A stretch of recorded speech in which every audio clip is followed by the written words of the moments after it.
right, it looks like we are coming live on Facebook. This is so exciting.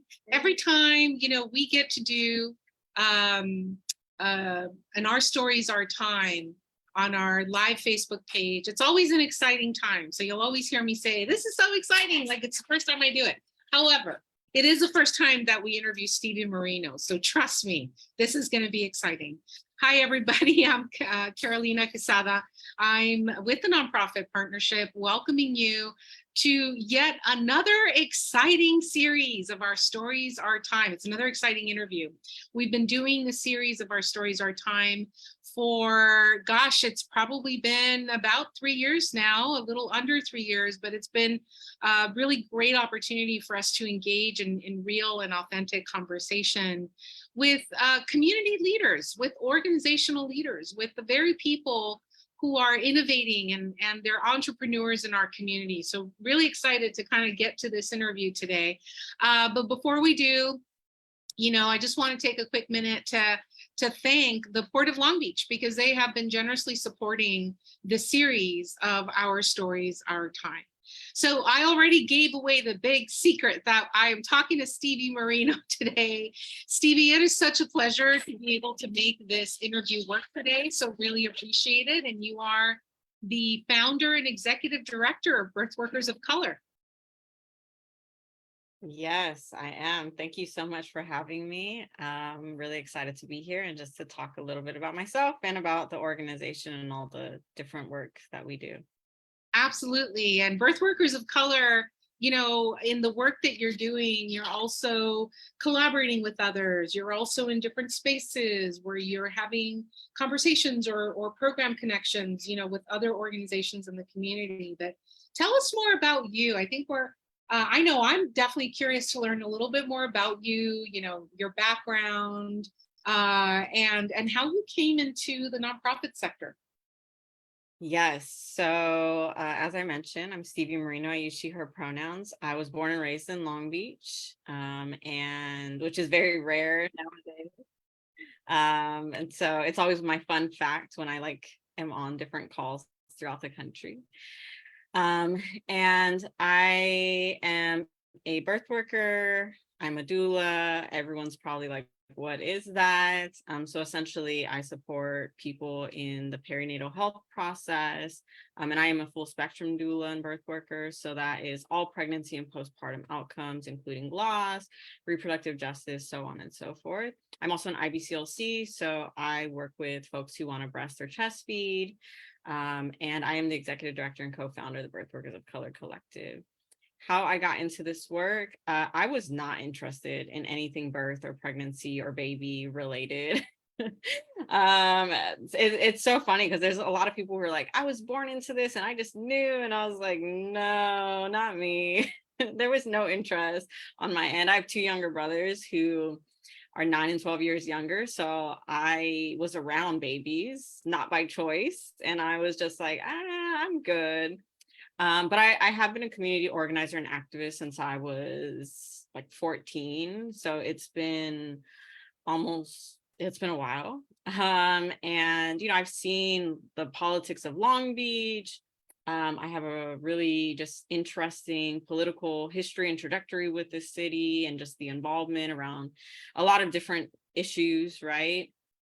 And I also was in anthropology as my undergrad. And so I was always really interested in research and understanding culture and community and the intersections of identities and just how we can make our world a better place for people who are on the margins, marginalized. And in Long Beach, which is a very interesting, diverse city, one street can be super working class, and then the next street can be, suburbia, right? And so there's these really highlighted inequities. And I went to school, I was one of the bus kids, which at that time was a lot, it was a requirement.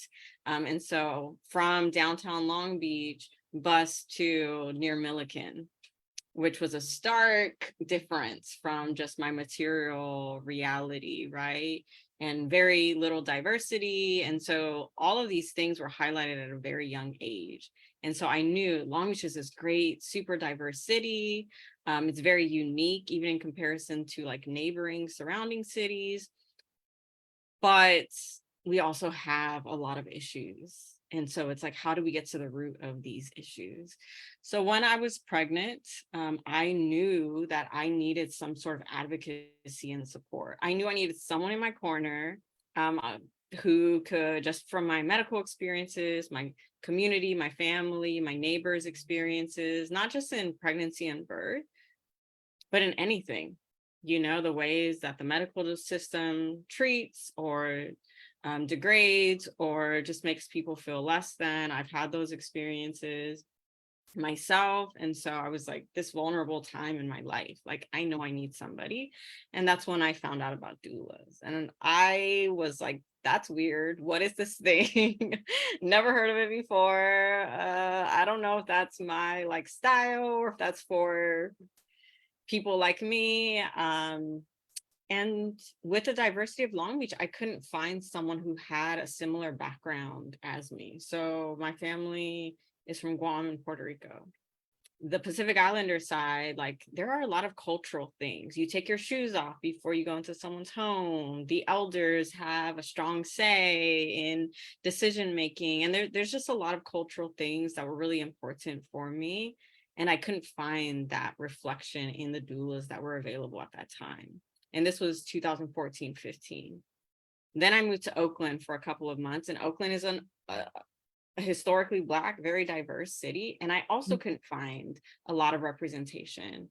So 2 months after I had my now 8-year-old, which is wild to say. He just started 3rd grade, and I'm just like, Oh my goodness. I found a doula of color training in the Bay, and the rest is kind of history. I moved back to Long Beach soon after and was just like, we need something here. Why does this not exist?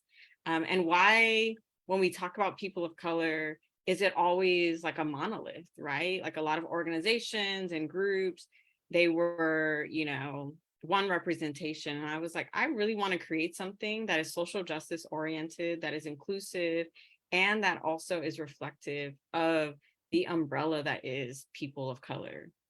And Birthworkers of Color Collective was created, and here we are now 6 years later. So it's been a very fast moving train, and I'm really grateful to be doing this work and to have found it even reluctantly.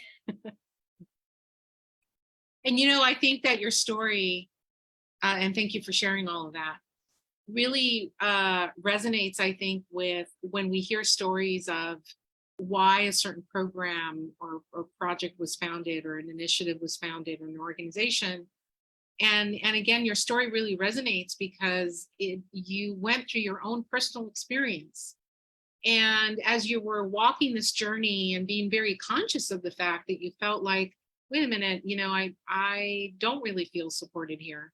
Or where are these resources? Or why is the treatment this way?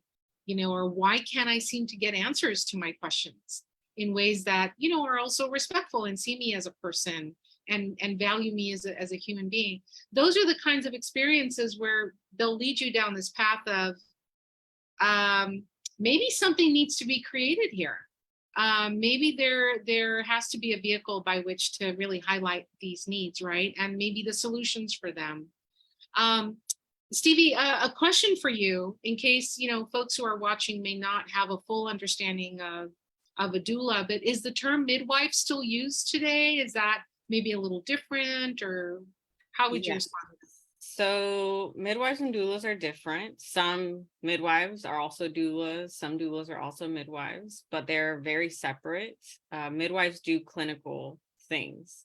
Midwives are the ones who, you are able to, and every state is different. There's different laws. So in California, you could legally give birth with a midwife as your medical provider. Doulas do not do medical things. So a doula is more of a support person, and not all doulas are created equally. We all do different work and approach, but the common sort of like theme is that we support people in different ways and in different processes. Usually that looks like emotional support, that looks like educational support, that looks like physical support. And, you know, for others, like in our collective, that might look like advocacy, that might look like gender affirming support, that might look like abortion support. And not all doulas support every outcome. So there are birth doulas, there are fertility doulas, there's postpartum doulas. Now there are life doulas, which that sounds like a Oh, very wow. time to be supporting people. Mhm. So, you know, there's all different types of doulas, but really doulas are the support. You know, when we talk about that village that parents need, that's the start of the village. And it can't just start and end at the doula though, right? And so for me, like yesterday, I met with my clients who are giving birth in October, and we're talking about who's going to be supporting, you know, leading up to birth, who's going to be supporting postpartum, who's not supportive. And so maybe we want to, you know, take a little step away. So having those conversations and really like normalizing that, especially for women of color who we don't often get to receive help and support, Mhm. and you know, by society be deemed worthy of help and support, that we actually are. And I think the other piece with that is that doulas are often seen as a luxury or a privilege, and they're inaccessible. And part of our collectives, you know, mission or principles is that we want to create accessibility, and that we also want to create reflection. So for myself, not being able to find a doula who culturally could understand certain things and I didn't have to explain my existence to them is so important and so affirming. And we know through research, when we have providers or support people who reflect us, it can impact our health positively. And so it's just like, yes, doulas are not medical professional, but we also do such vital, important work. And it's really just like, you know, the tip of the iceberg, so to speak, in creating and re-normalizing that village care and support that we all should have and that we don't, unfortunately. You know, and just kind of hearing you, and thanks for all of that. I mean, just even sitting here, you know, in the Zoom room, hearing you really describe all that, I can't help but, you know, in my mind, I get these visions that are conjured up of a community. I'm not going to assume that all doulas are women or identify as women. Also, there even might be variety or diversity in that, but you know, just kind of the thought and the vision of having that support, literally that support around you. And I can just only imagine what that means for you know, when someone's giving birth or about to, or they're planning this, and they don't really have either the support of family or they don't have any real substantive economic or financial support behind this. Like the first thing that plagues your mind about it is how alone you feel, how many questions you have, and you don't have enough answers, or, you know, how you're gonna maybe deal with the addition of a new family member. And so I can just imagine that having a doula means more than just having somebody there providing that information. You're describing something that's really kind of creating that village Yeah. environment. And, you know, I think for a lot of our doulas, a lot is the cultural piece, right? And so we are very much creating this visibility around doula. Doula is not the preferred word of a lot of people, even birth worker. It's like, what does that even mean? And I have a lot of conversations where I'm coming into a family's home, it's multi-generational, and they're like, who is this person? And then we start having conversations and they're like, oh, I remember back in my village or my town or my grandmother talking about these things. And sometimes there's intergenerational healing that comes up, sometimes intergenerational pain around like, I'm sorry that I can't offer this or provide this for this person, or that I didn't receive it giving birth here or raising kids here, you know. And it's just like, there's such a huge cultural piece. And also just this like legacy that most communities and cultures have had people supporting during pregnancy, birth, and postpartum. we've lost that due to Western medicine and just, the hyper individualization of health and wellness, and all of the different things, and just capitalism, right? That make it very difficult, without paid family leave, and all of these different layers. But you know, doulas definitely do so much more than just support. And for myself, part of my political activism and foundation when I was creating and co-creating this organization and this vision was that, yes, I want to support my individual clients and make their health experiences more positive. But also on a larger level, our people are dying. Our people are having such adverse health outcomes. And it's just something as simple as our mother or parents' pregnancy can impact our whole life health trajectory. Why aren't more resources going to pregnant people and families? And so, really thinking about this on a systems change way and trajectory is also very important. We look at last year with Roe versus Wade being overturned, and all of these different things that are happening, right? How can we as doulas impact and also bring the community into these issues? And that's why conversations like these are so important, because most people, they come to this work or to knowing what doulas are based off of their own personal experiences. Yeah.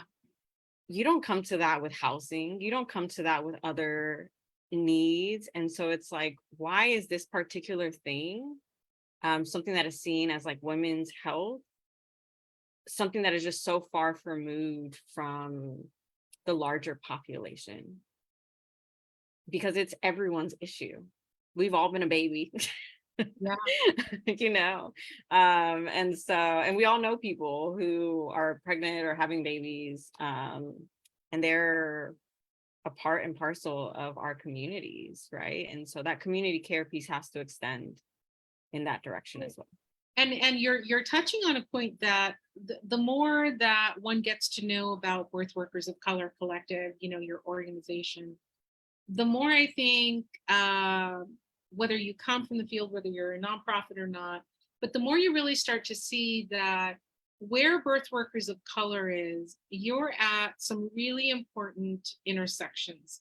And I wanted to, if we can spend a little bit of time kind of talking about that as well.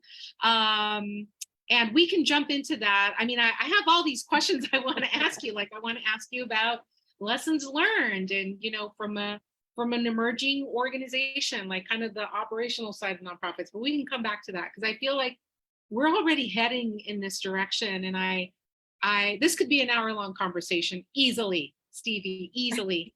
Staying on this topic though, about, here we are learning from you that this is much more about supporting during and I hate to say it this way, but like the transaction of giving birth, the transaction of kind of going into that late stage and then giving birth and then what follows that. This is a lot more. And I think this is what you're trying to say in the last couple of minutes as you're describing this work, that this is a lot more than that. And maybe this is also how your own leadership and your own vision, knowing that there are things that we have to do in our communities to really advocate, to really educate, to really create a space for conversation and meeting each other and really understanding each other. And it sounds like Birth Workers of Color, in addition to, kind of the training you do, the service that you provide, the advocacy that you're doing, but there's the space of really understanding the context in which this work is also being done. Yes, absolutely. It's so interesting being in the nonprofit space now, because we're in spaces that we might not have been a couple of years, and we're interacting with different organizations and cities and officials and all of these different things who had no idea what a doula was or a birth worker was, but also are just so removed from pregnancy and pregnant people and all of these things, right? Until it starts impacting them or people around them. And it's just like, we really want to create more of a sense of community responsibility, also systems responsibility, right? And that's where the advocacy piece comes in. But this isn't just a single issue, and it's not just a personal issue, it's larger than that. And so how do we get into these spaces and have these conversations and normalize these conversations, is really, really important to us. Like, I am in anthropology as well, so I'll do academic conferences. I train medical professional. I'm in activist spaces talking about these things. I'm in cultural spaces, indigenous spaces, and connecting them, because all of these things are interconnected. Environmental justice and reproductive justice go hand in hand. Housing and, reproductive justice, food insecurity, like all of these things are so interconnected. But again, we don't think about those things. And we could talk about patriarchy, we could talk about capitalism, we could talk about all the ways and why that is. But part of our mission is really to like erode that and do away with that and create new, right? And we also don't believe that a nonprofit is like the vehicle for the like maternal health revolution by any means. It's also, we are not the cause of the problem, so we should not be created as the solution, but doulas are impactful. And so it's like, how do we listen to the people in the community, on the front lines, doing this work? And for our organization, at least, we're very proud of how diverse we are. And there was a lot of intentionality behind that diversity, because we know that people of color are not a monolith, and that we all have very different needs and experiences, and resources, and all of the things that we need or that would be beneficial to us. And so having our ear to the ground and really being a part of these communities that we serve is so important. And we need more people to become as curious and as passionate, or at least as involved in population. I'm curious about, what Birthworkers of Color does. What would be the best way? Visiting your website? Our website, which is birthworkersofcolor.com, our social media, which is on Instagram, Birthworkers of Color. You can always reach out to us via email. We're in the community. We're in a lot of different communities, and we'd love to build with folks and organizations and community members. And so our doors are open, so to speak. And so we're always happy to answer questions. And I'm Pacific Islander, and I always joke like I'm reclaiming oral traditionalism, which is our practice. And my friends and family joke like that's just you wanting to hear yourself talk. But I love to talk about the work that I do, and most of our collective members do as well, which is really great. And people who've had doulas, they also love to talk about their experience with doulas. Great. So, there's so many ways to get in contact and to learn more about it. So for those who are watching this and they do want to, kind of find an opportunity to engage in conversation, can you repeat the email? That would be the best email to get a hold of. Yeah, birthworkersofcolorcollective@gmail.com. And on our website, you can also click email and it'll go straight to us, or on Instagram as well. Excellent. And that website again is Birthworkers of Color Collective? Just birthworkersofcolor.com. Okay, .com. Okay, perfect. So jumping back into again, your focus, your areas, your how even different people who have engaged with you have coalesced around the work and the mission. At this point, you have a board of directors. You have doulas who are, would you say, more like associates to the organization? staff? What is that structure looking like generally? Yeah. So we are interesting because we started 6 years ago as a grassroots community organization where we were training doulas of color.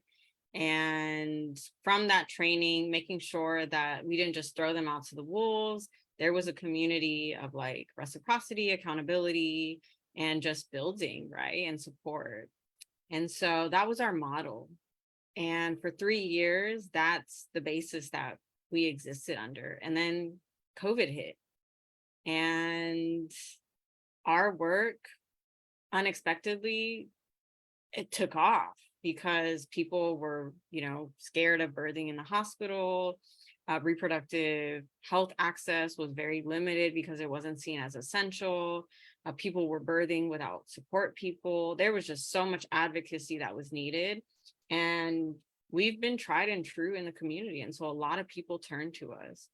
And we were met with generous donations and just expanded tremendously during that time.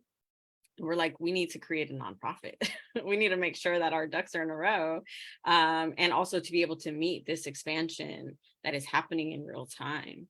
And so we are almost at our 3-year mark as a nonprofit. And so it's been equal time community grassroots organization and then community grassroots organization still, but we're across the country now. We've trained people internationally.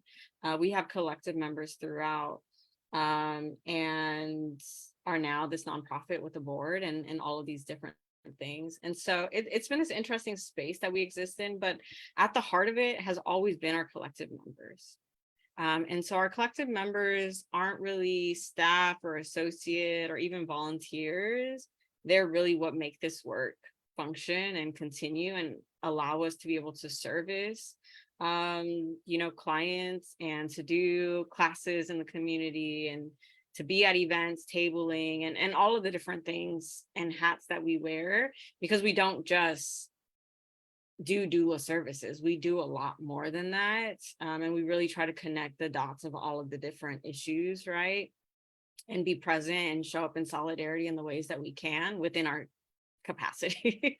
And so, yeah, our collective members are really the heart and the muscle of this organization.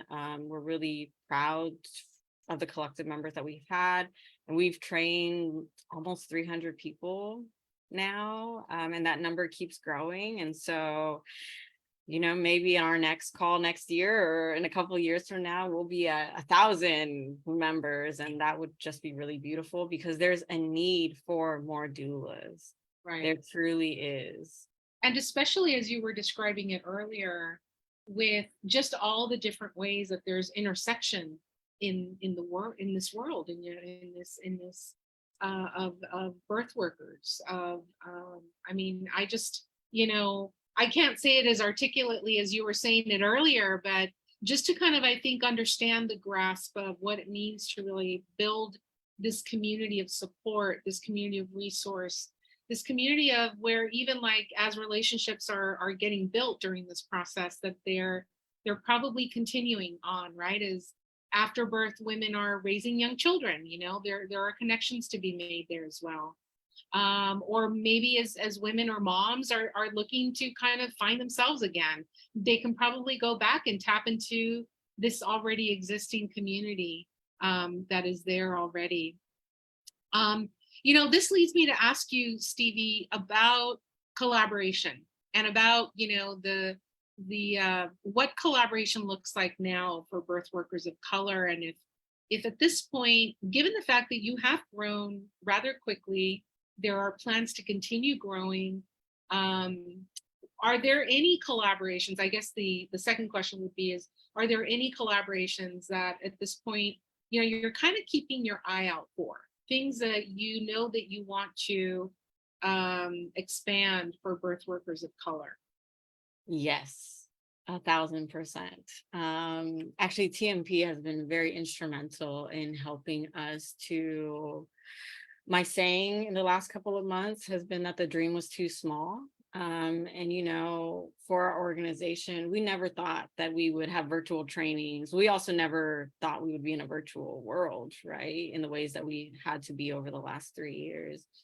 We never thought we would be international. We never thought we would be looking for a brick and mortar. Like all of the things that are happening, it's also a true testament to the foundation that we've laid for this work, and how aligned we are with our principles and just the vision that exists. And so allowing ourselves the space to dream bigger about this nonprofit and about this organization, and also be comfortable with the growth that is happening, which I think for a lot of small organizations, grassroots organizations, that is sometimes a difficult space to like exist in. I think too, there's a lot, I mean, there's so much literature written about the nonprofit industrial complex, right? And so for us, there's been a lot of intentionality about not recreating that, and making sure that we stay true to our like community tenets and principles. And so part of just like collaboration pieces is, if folks aren't familiar, on January 1st, California rolled out a doula Medi-Cal benefit. And so essentially what that looks like is that anyone who has Medi-Cal in California can access a doula free to them. And that is for abortion, loss, birth, postpartum. And the doula will be paid via Medi-Cal or managed care plan. And so it's creating this economic stability for doulas and for people who want to get into this work and are passionate about this work, or, you know, whatever it may be. And also that support for people who have Medi-Cal, who maybe this was a barrier or they didn't know about doulas, so on and so forth. And so we've been trying to really look towards organizations and cities that we can partner with in a good way to be able to provide and create visibility around this benefit. It's about to be September tomorrow, and the benefit is very, very slowly. When I say slowly, it's like sloth speed rolling out. And we've really tried to be at the forefront of these conversations, and our doulas have already been supporting Medi-Cal clients. And we've been training people to become Medi-Cal approved doulas. And so partnerships with cities and funding from those cities is like one of the things that we are really looking towards. And also local hospitals, you know, like Memorial Hospital in Long Beach. We should have been, there should have been doulas in that hospital years ago. And so, you know, creating these partnerships, and we are starting to have conversations with organizations and institutions like that. And, you know, it's never too late. It's just making sure that there's actually funding that is available. I think that people think of this work and are like, it's care work, it's heart work. And so, you know, people just do it for fun. This is my full-time job. This is most doulas' full-time job. It's a real occupation that carries so much on its shoulders. If there's any indication of that, you know, or any kind of learning, getting to know more, like just the story you've shared with us in the last, you know, 20-30 minutes or so. We really do wish you the best when it comes to continuing to open those conversation tables that actually lead to the kind of collaboration you're talking about, because you know, there is such a need in not just partnering to have doulas there, but even in how you talk about the service and in how outreach is genuinely being done. It's so funny, you know, we were involved in a conversation this morning. You know, one of our affiliate consultants was facilitating a conversation around health equity, and one of the things that came up was outreach, intentional outreach, you know, like targeting. Do people even know it's there? How do people interact and understand what, you know, what the service looks like? So, you know, I just wanted to name that because your story really highlights the critical importance of that. We're getting to near end, and I want to keep going actually. But I want to make sure that, you know, anyone listening knows that in order to get a hold of you, they can go to the website, birthworkersofcolor.com. And, you know, there's also a button there for them to press that they can, you know, maybe sign up for an email or sign up to contact you. And then in addition to that, can you repeat the email that's the best email for outreach? Yes, Birthworkers of Color Collective at gmail.com would be the best one. We also have a lot of trainings coming up. If folks are interested in becoming doulas, we need Medi-Cal doulas. And, a lot of people, when they look at doula work, it is more entrepreneurship work, which is very scary and not as stable for folks. This Medi-Cal doula benefit is going to help kind of relieve some of that. And can just create a lot of economic stability for folks. And so it's really a good time if anyone was interested in becoming a doula for now to be that time. Wow. Do you have any Yeah, sessions that are scheduled and coming up, Stevie, that you we want to? do. We have a training. So we have a lot of different doula trainings. We have 2 abortion trainings that are coming up, abortion doula trainings, actually next weekend, one in Long Beach, so in person. And they can, on our website or on our Instagram, sign up. We also have a doula training in October, which is full spectrum, birth, postpartum, covers all of the different outcomes. And once you take a training, you can apply to become a Medi-Cal doula. And so, and you also don't have to go that route. You could just be a doula. I will say that like half the people who take our training don't end up doing doula work. They're like, I don't know. Or they do it for themselves or their own families. And a lot of them are really integrated into our community still. So you don't have to be a doula to be interested or to support our work or be engaged or involved in our work. One thing about our board is we have a board of advisors. And in that board of advisors, we have a cultural representative, we have an academic, we have a medical, and we have a community one. And there was a lot of intentionality behind that because yes, we're doulas, but we also engage with the medical community. We're not someone who's like, you have to go birth, in the forest with the dolphins. I mean, if you want to, cool. But like most people are birthing in hospitals, right? And so we're not trying to tell people they have to birth one particular way. It's that you deserve support and to be treated with dignity, right? Yeah, so there's a lot of different options for people and a really good time just to engage in this work. And then with the cultural piece, like the arts are so interconnected, academic, there's so much research that needs to be done, and just the community and how to engage in what communities need beyond that 6 weeks postpartum, beyond that whatever arbitrary time frame. Postpartum is literally forever. And so it's like, we talk to so many elders and they still have pain, or they still, make jokes around every time I laugh, I leak a little. That's not normal. Like these are things that are impacted from like 30 years ago because there wasn't support that was happening that was optimal for healing. And so that interconnectedness I wanted to just mention in all the ways that people can really like get plugged in, regardless of if they want to do this work or not. Wow. Well, listen, thank you so much. Just thank you so much for spending time on this, Zoom call today.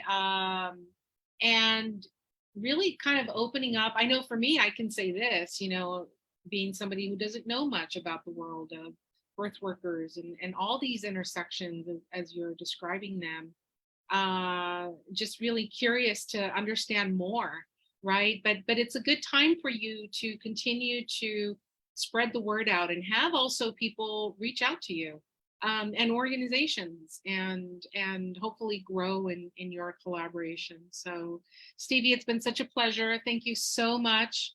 And everyone who's watching this, you know how to get a hold of Stevie and her colleagues by way of their website or by way of their email address as well, which, can you repeat the email one more time? Yes, Birthworkers of Color Collective at gmail.com. Gmail. Excellent. Thank you. See everyone next time.